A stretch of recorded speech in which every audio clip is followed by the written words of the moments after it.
السلام علیکم ناظرین، سبسکرائب کریں قرآن حدیث انفو چینل کو اور بیل آئیکن کو دبائیں تاکہ جب بھی ہم ویڈیو اپلوڈ کریں تو آپ کو نوٹیفیکیشن مل جائے۔ مومن اس کی اپروچ جو ہوتی ہے وہ اسلام کے تمام پہلوؤں پہ ہوتی ہے، کسی ایک جہت پر نہیں۔ اسلام کی یہی تو خوبصورتی ہے۔ اگر کسی کے پاس مال نہیں تو وہ کیا کرے گا؟ محروم ہے صدقے کے اجر سے؟ نہیں محروم۔ وہ کیا کرے؟ رسول اللہ صلی اللہ علیہ وسلم نے فرمایا ان بکل تسبیحۃ صدقہ، سبحان اللہ کہنا صدقہ ہے، بکل تکبیرۃ صدقہ، اللہ اکبر کہنا صدقہ ہے، بکل تحمیدۃ صدقہ، الحمدللہ کہنا صدقہ ہے، بکل تہلیلۃ صدقہ، لا الہ الا اللہ کہنا صدقہ ہے، امر بالمعروف صدقہ، نیکی کا حکم کرنا صدقہ ہے، نہی عن المنکر صدقہ، برائی سے منع کرنا صدقہ ہے، فی بضع احدکم صدقہ، بیوی کے حقوق کو پورا کرنا صدقہ ہے۔ سیدنا ابو ذر رضی اللہ تعالی عنہ کی یہ روایت، اور دوسری روایت کے الفاظ ہیں واستغفر اللہ، استغفر اللہ کہنا صدقہ ہے، یعزل الشوک عن طریق الناس والعظم والحجر، راستے سے پتھر، ہڈی اور کانٹے اٹھانا، راستہ صاف کرنا، یہ صدقہ ہے۔ تہدی الاعمی، اندھے کو راستہ دکھانا صدقہ ہے۔ تسمع الاصم والابکم حتی یفقہ، گونگے اور بہرے کو اس کی بات سمجھا دینا، اس کی ضرورت سمجھا دینا صدقہ ہے۔ تدل المستدل علی حاجت اللہ قد علمت مکانها، ناواقف کی رہنمائی کرنا صدقہ ہے۔ تسعى بشدت ساقیک الی اللہفان المستغیث، ایسا شخص جو آپ کو مدد کے لیے پکار رہا ہے اس کی طرف دوڑ کے جانا صدقہ ہے۔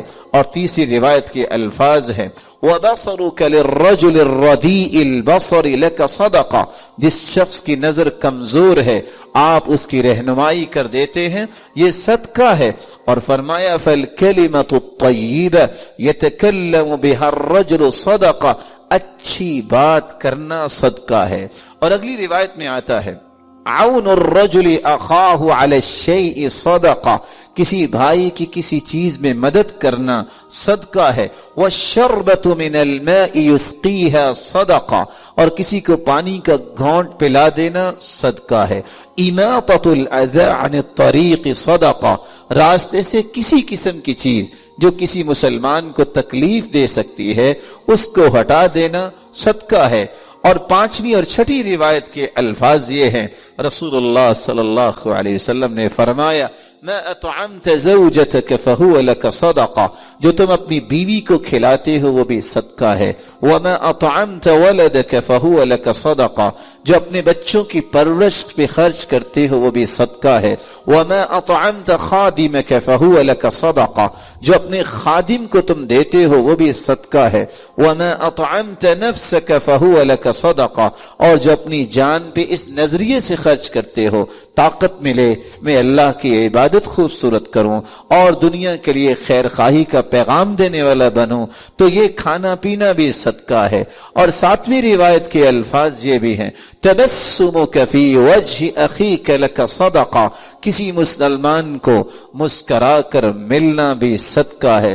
وافراغک من دلوک فی دلو اخیک لک صدقہ، اپنے ڈول سے پانی نکال کر بھائی کے ڈول میں ڈال دینا یہ بھی صدقہ ہے۔ کبھی اپنی جیب میں بھی ہاتھ ڈال کے کسی کی جیب میں کچھ ڈال دینا جس کے پاس کچھ نہیں ہے صدقہ ہے۔ اور رسول اللہ صلی اللہ علیہ وسلم نے یہ بھی فرمایا کل معروف صدقہ، ہر نیکی صدقہ ہے۔ آپ صلی اللہ علیہ وسلم نے یہ بھی فرمایا الضیافۃ ثلاثۃ ایام فما زاد فهو صدقہ، 3 دن مہمان نوازی کرنا تو ضروری ہے، جو اس سے زیادہ آپ کسی مہمان کو کچھ کھلاتے پلاتے ہو وہ صدقہ ہے۔ رسول اللہ صلی اللہ علیہ وسلم نے یہ بھی فرمایا کف شرک عن الناس فإنها صدقۃ منک علی نفسک، اپنی تکلیف سے لوگوں کو بچانا بھی صدقہ ہے۔ ایک ہے لوگوں کی تکلیف، ایک ہے کہ خود بھی کسی کو تکلیف نہ دو، یہ بھی بہت بڑا صدقہ ہے۔ رسول اللہ صلی اللہ علیہ وسلم نے فرمایا تعدل بین الاثنین صدقہ، دو مسلمانوں کے درمیان صلح کروا دینا، انصاف کی بات کرنا بھی صدقہ ہے۔ تعین الرجل علی دابته فیحمل علیہا، کسی شخص کی مدد کرنا اور اس کو اپنی سواری کے ساتھ بٹھا لینا بھی صدقہ ہے۔ او ترفع له علیہا متاعه صدقہ، کسی کے پاس سامان زیادہ ہے، وہ اپنی سواری پہ سامان نہیں رکھ سکتا، اس کے سامان کو اٹھا کے اس کی مدد کر کے اس کے سامان کو رکھوا دینا، یہ بھی صدقہ ہے۔ کل خطوۃ یخطوها الی الصلاۃ صدقہ، نماز کے لیے گھر سے نکلنا، ہر اٹھنے والا قدم بھی صدقہ ہے۔ بکل صلاۃ وصدقۃ وصیام صدقہ وحج صدقہ، روزہ رکھنا، اور اگر عمرے کی اور حج کی توفیق اللہ دیتا ہے تو یہ بھی صدقہ ہے۔ کل قرض صدقہ، رسول اللہ صلی اللہ علیہ وسلم نے فرمایا کسی کو قرض دینا یہ بھی صدقہ ہے۔ من انظر معسرا فلہ کل یوم مثلہ صدقہ، جو شخص کسی کو قرض دیتا ہے پھر مہلت دے دیتا ہے، یہ مہلت دینا بھی صدقہ ہے۔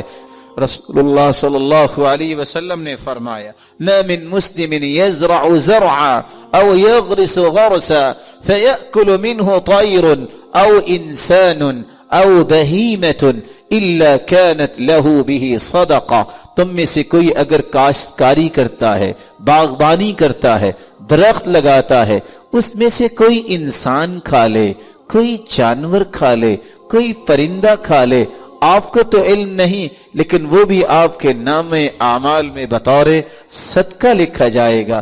رسول اللہ صلی اللہ علیہ وسلم نے فرمایا تسلیمہ علی من لقی صدقہ، جب بھی کسی مسلمان کو کوئی ملے اور اس کو سلام کہے، یہ سلام کہنا بھی صدقہ ہے۔ اور آخری صدقہ جو 36واں صدقہ ہم آپ کے سامنے پیش کرنا چاہ رہے ہیں، یہ بہت پیارا صدقہ ہے، لیکن آج یہ صدقہ کرنے والے نظر نہیں آتے۔ اور وہ صدقہ کون سا ہے؟ كان علبة بن زید بن حارثة رجلا من اصحاب النبي صلی اللہ علیہ وسلم، علبہ بن زید بن حارثة رضی اللہ تعالی عنہ صحابہ میں سے ایک صحابی تھے۔ وقد حض على الصدقہ، فلما حض على الصدقہ، جب اللہ کے رسول صلی اللہ علیہ وسلم نے صدقے پر ترغیب دلائی صحابہ کو، سب نے صدقہ دیا۔ یہ صحابی آ کے کہتے ہیں یا رسول اللہ صلی اللہ علیہ وسلم انہو لیس عندی ما اتصدق بہ، اللہ کے رسول میرے پاس مال نہیں جس کا میں صدقہ کروں، لیکن میں بھی کچھ صدقہ کرنا چاہتا ہوں۔ فرمایا مال نہیں تو کیسا صدقہ کرنا چاہتے ہو؟ تو صحابی نے کہا انی اتصدق بعرض علی من نالہ من خلقک، میں صدقہ اپنی عزت کا کرنا چاہتا ہوں۔ کوئی میرے ساتھ بدتمیزی کرے، کوئی گالی دے، جو میری عزت کے بارے میں بات کرے، میں آج کے بعد غصہ نہیں کروں گا۔ اور دوسری روایت کے الفاظ ہیں وقد تصدقت علیہم بعرضی فمن شتمنی او قذفنی فہو فی حل، جس نے مجھ پہ الزام لگایا، جس نے مجھے گالی دی، میں اپنی عزت کا صدقہ کرتا ہوں، میں نے اسے معاف کر دیا۔ رسول اللہ صلی اللہ علیہ وسلم نے فرمایا میرے صحابی، اللہ نے تیرا یہ صدقہ قبول کر لیا ہے اور یہ بہت بڑا صدقہ ہے۔ اور علی رضی اللہ تعالی عنہ کی بات بھی یاد رکھنی چاہیے، وہ کہا کرتے تھے لوگ زکوٰۃ نہیں دیتے۔ پوچھنے والے نے پوچھا آپ کیسے کہہ رہے ہیں زکوٰۃ نہیں دیتے؟ لوگ تو زکوٰۃ دیتے ہیں۔ کہتے ہیں لوگ مال کی زکوٰۃ دیتے ہیں، عقل کی زکوٰۃ نہیں دیتے۔ مال کی زکوٰۃ دیتے ہیں اور عقل کی زکوٰۃ نہیں دیتے، کیا مطلب؟ کہا مال کی زکوٰۃ تو مومن دیتا ہی ہے، عقل کی زکوٰۃ یہ ہے کوئی ایسی بات آپ کو کہے جو آپ کو بری لگی، اس کو برداشت کر لینا، یہ عقل کی زکوٰۃ ہے۔ اس سے عقل تیز ہوتی ہے، عقل میں برکت آتی ہے۔